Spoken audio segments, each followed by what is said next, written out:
Welcome to the 26th lecture of this course. Today we are going to introduce this new computational model known as Turing machines. So, before I talk about Turing machines, let us do a quick recap of whatever we have seen so far. So, in terms of automata, we have seen finite automata. Okay. So,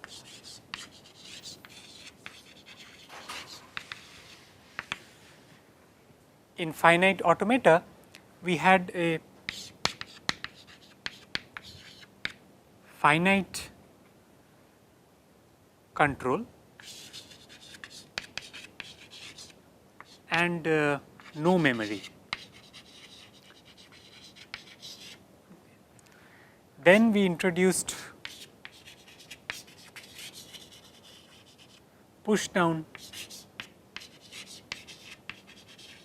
automata. So, in push down automata, we had again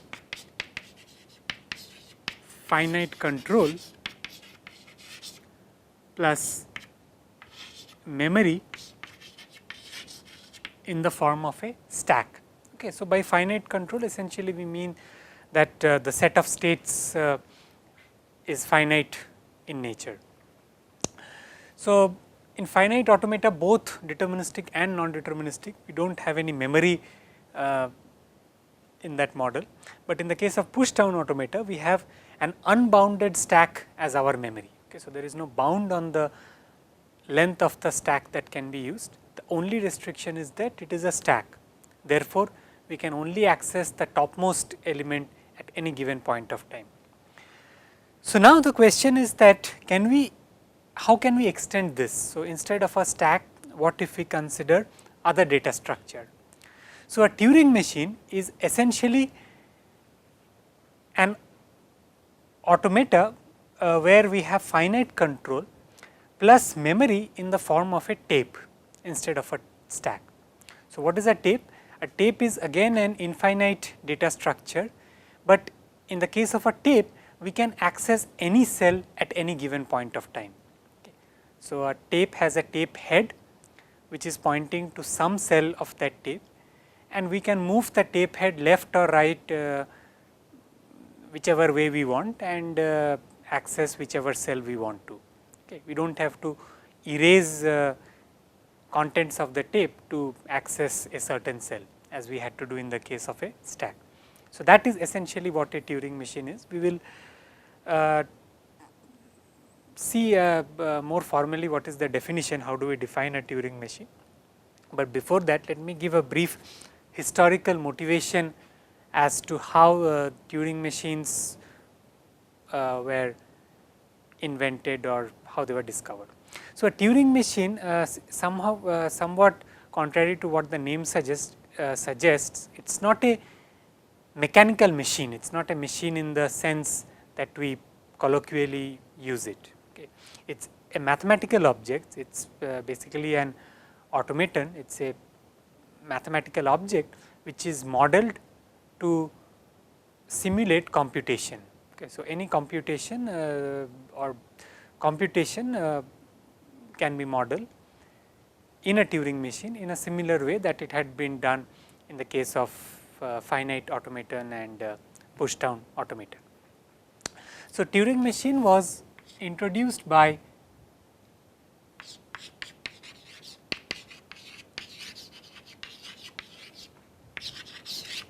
Alan Turing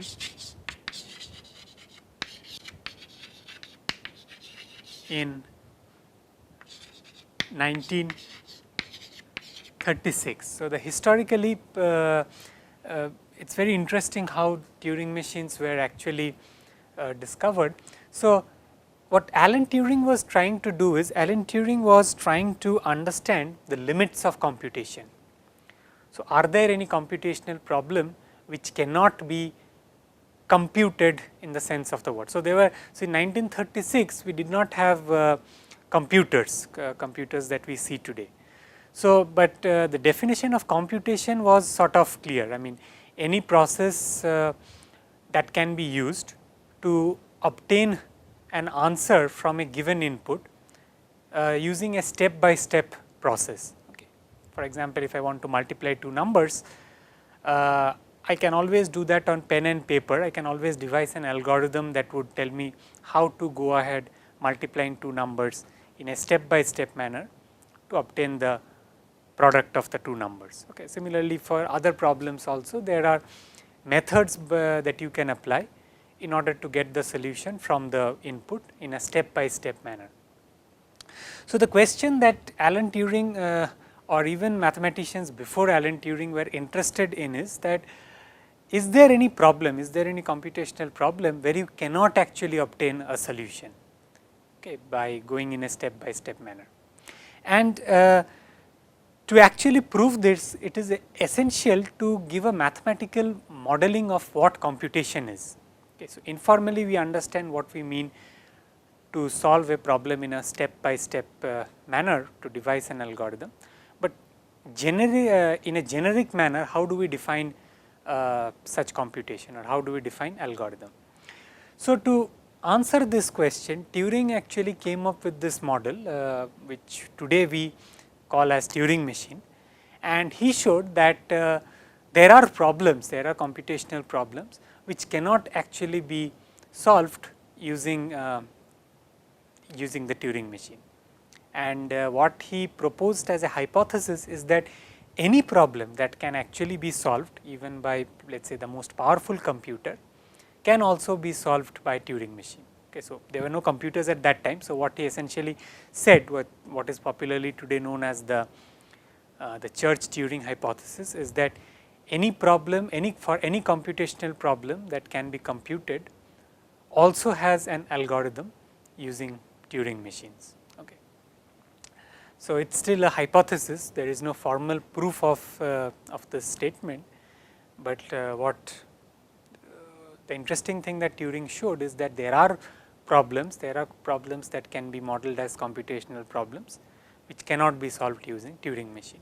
So, we will look at these questions, and we will actually go into the limits of Turing machines in a few lectures. But today our goal is to understand how Turing machines are defined and why are they more powerful than push down automata. Okay. So, as I said that a Turing machine is essentially has a finite control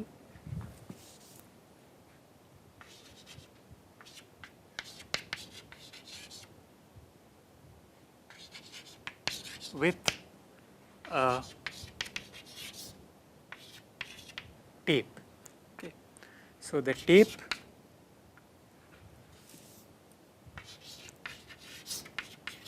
is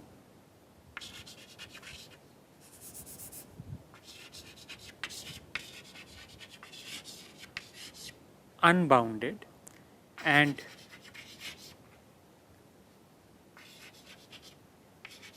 any cell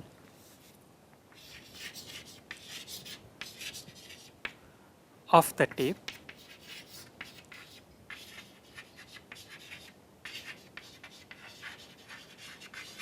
can be accessed by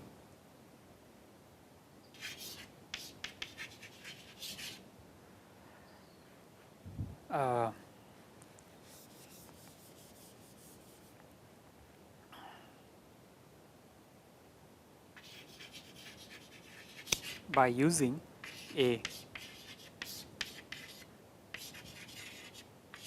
tape head. Okay. So, let us look at a picture. So, essentially a tape is unbounded in nature. So, it is more precisely it is semi unbounded.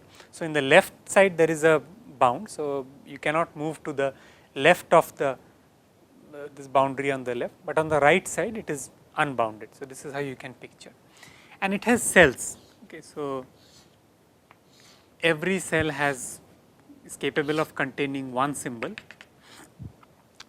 and there is a tape head, Okay, so this is the tape head, which is capable of pointing to any cell of the tape, okay. And whichever cell the tape head points to, you can read the contents of that cell only. Okay. Now, suppose if you want to read the content of this cell, then in two moves, first the tape head has to move from this current cell to the one to its right, and then again in the next move it has to move one more step to the right, and then you can read this. Okay. So, in every step basically you can move the tape head either to the left or to the right, and you can read the contents of the cell to which the head is currently pointing to, and you can also modify the content. Okay. You can modify to, you can basically change whatever symbol is contained in that tape cell to anything that you want. So, this is how a Turing machine works. Okay.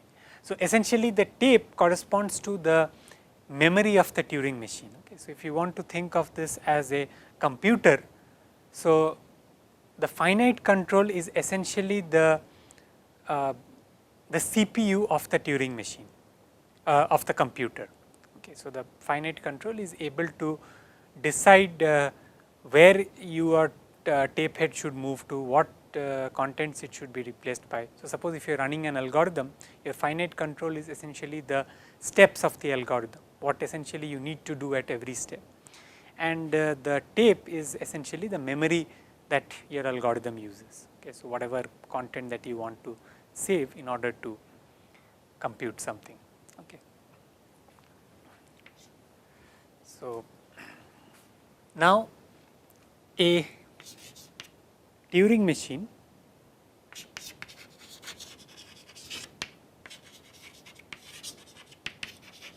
has a designated accept and reject state. So, this is again something that is different from a push down automaton or finite automaton. So, in the case of a finite automaton or let us say push down automaton, there was an input tape where the input was written. But in the case of a Turing machine, we will assume that the input itself is written on the tape of the Turing machine. So, that we will assume that the Turing machine has only one tape, which is used as workspace as well as to store the input. Okay. And we will assume that the input is written to the left hand side of the tape. Okay. So, whatever input is, it is written on the left hand side, and then you can actually erase the input also, and you can basically go back and forth on the tape. Okay. You can go forward and then again come back, read some bit, okay, again go forward and so on. And the way an input is accepted or rejected is basically by means of an accept and reject state. Okay. So, in the case of a push down automata, we did not have a reject state. So, we said that an input is accepted if the Turing machine is, or if the push down automaton is on a accept state when the input is fully read, and otherwise it is rejected. In the case of a Turing machine, as soon as the computation of the Turing machine enters the accept state or the reject state, we halt the computation. Okay. And if it enters the accept state, we accept the input. If it enters the reject state, we reject the input. Okay. It is not dependent on whether the input is read or not. Okay. The input can be read as many times as necessary. That is point number one. And point number two is that because of this condition that we only halt when we enter the accept or the reject state, it can very well happen that you design a Turing machine which never enters the accept or the reject state. Okay. In that case, we say that the Turing machine essentially goes into an infinite loop. It never halts on that particular input. Okay. So, you can, for example, you can write programs in C which never halt, right. You can write loops that run forever. So, similar thing can actually happen with the Turing machine also. Okay. So, now how does the transition look like? Okay. So, informally, or if I want to describe, so transition of a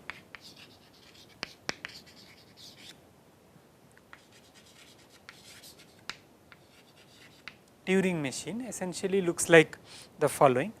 So, we have a transition function delta which takes two things, a state p and a tape symbol x. Okay, so, this is a state, this is a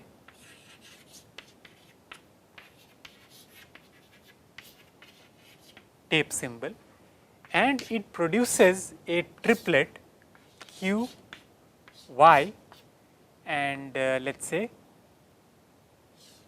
L. Okay. So, what are these three things? So, on reading state P or on from state P, on reading the tape symbol x, this transition means that the machine goes to state Q, it replaces x with the symbol y. Okay. So, this is also a state. This is another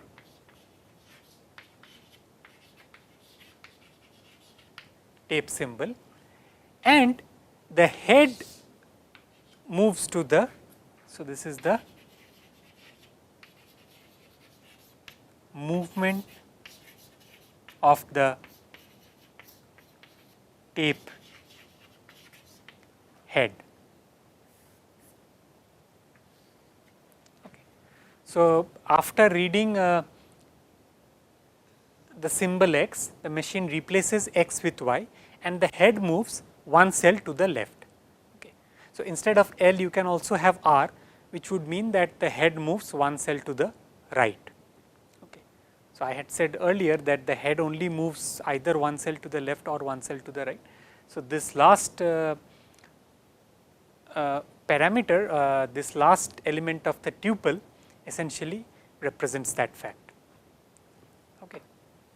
So, pictorially if I want to represent this, so let us say that I have my finite control, the machine is at state P and here is my tape where there is a cell with x written on it and maybe there is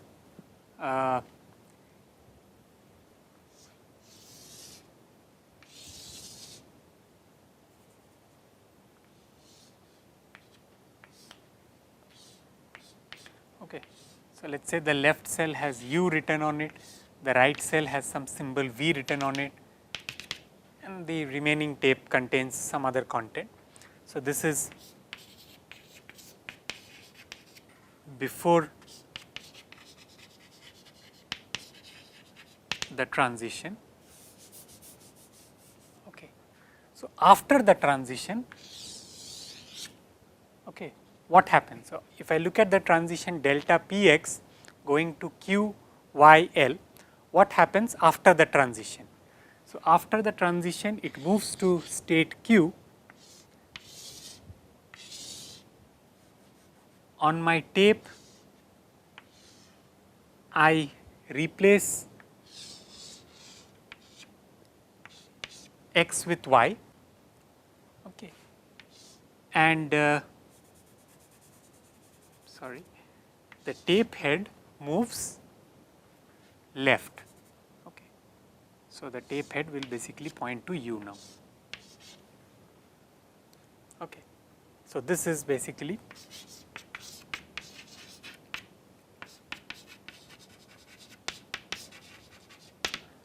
after the transition. So, if I denote the transition as delta Px equal to Q, Y, L. Okay. So, on reading x, it replaces x with y, it goes from state P to state Q and the tape head it moves from the cell which it is currently pointing to the cell left of it. Okay. So, this is each transition.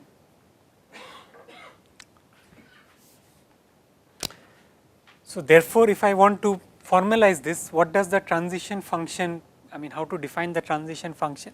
So, the transition function delta is essentially a function which takes two arguments. So, first it takes a state, then it takes a tape symbol. So, let us say I represent the tape symbol with gamma. Okay. Then it produces a triplet. So, it produces a state, a symbol y, and it gives us a bit which tells us whether to go left or right. Okay. So, cross 2 bits either left or right. So, this is the transition function of a Turing machine. Okay. So, as I said, the input is written on the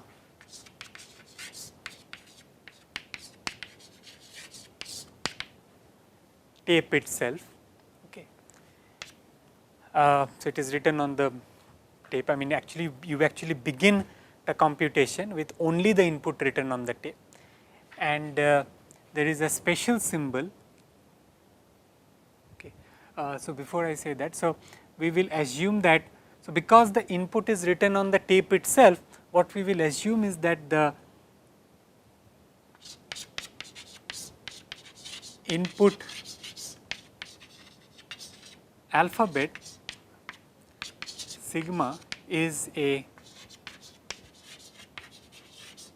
subset of the tape alphabet gamma. Okay. So, basically sigma is a subset of gamma, and in fact this is a proper subset because we will assume that there is a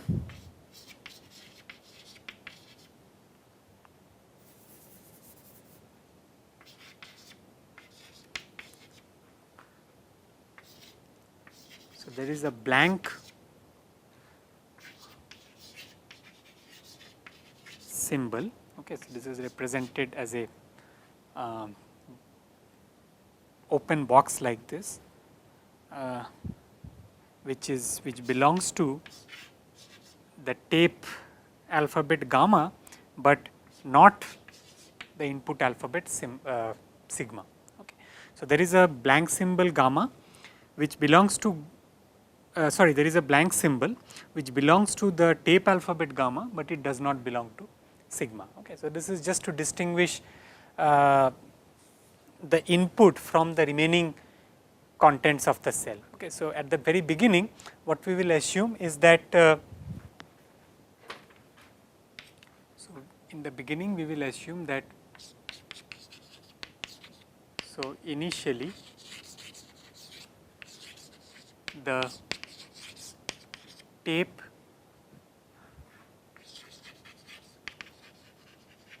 contains the input W and the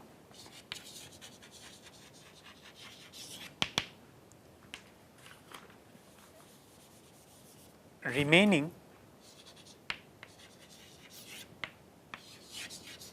cells are filled up with the symbol.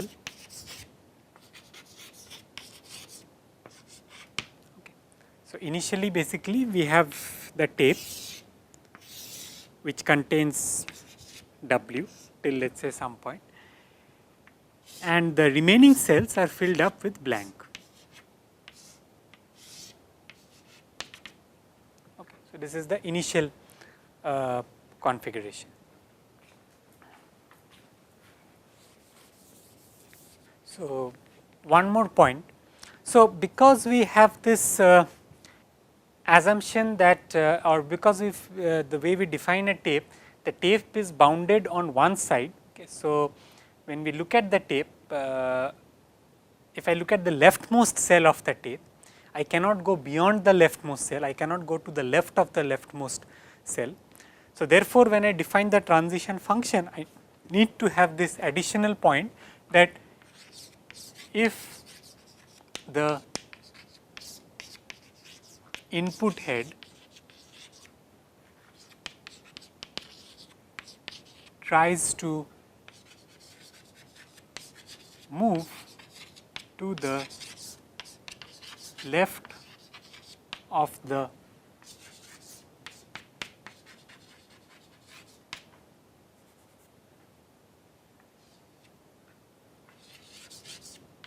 leftmost cell of the tape, then it stays at its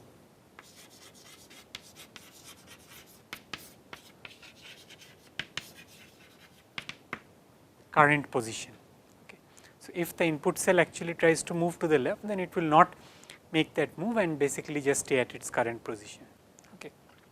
So, this is what we need. We need to make this assumption about the transition function in order for it to be a complete function. Okay. So, now that we have all these points, now we can give the formal definition of what a Turing machine is.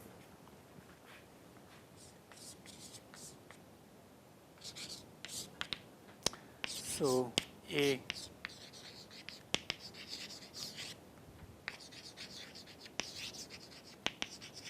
Turing machine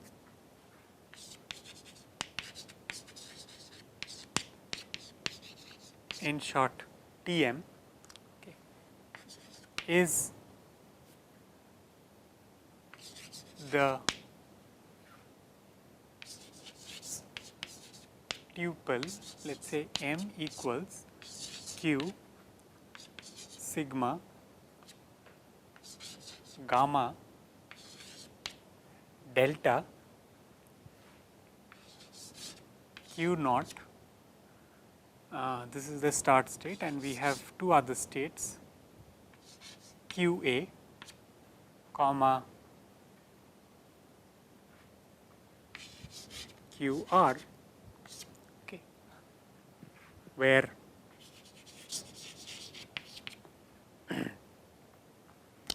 of course Q is the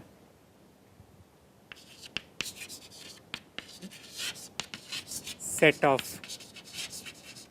states, okay. Sigma is the input alphabet, okay. Gamma is the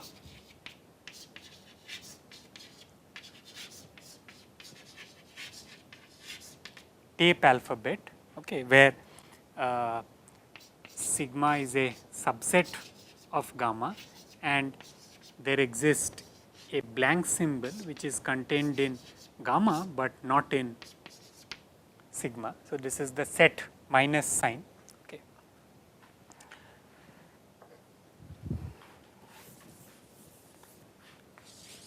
Delta is a map from Q cross gamma to Q cross gamma cross L comma R. Q naught is the start state, QA is the accept state, and QR is the reject state. Okay. So, there is a unique accept state and a unique reject state where the computation halts. Okay. So, I will stop here, and we will continue with the description of, we will continue with more definitions about a Turing machine and some examples in our next lecture.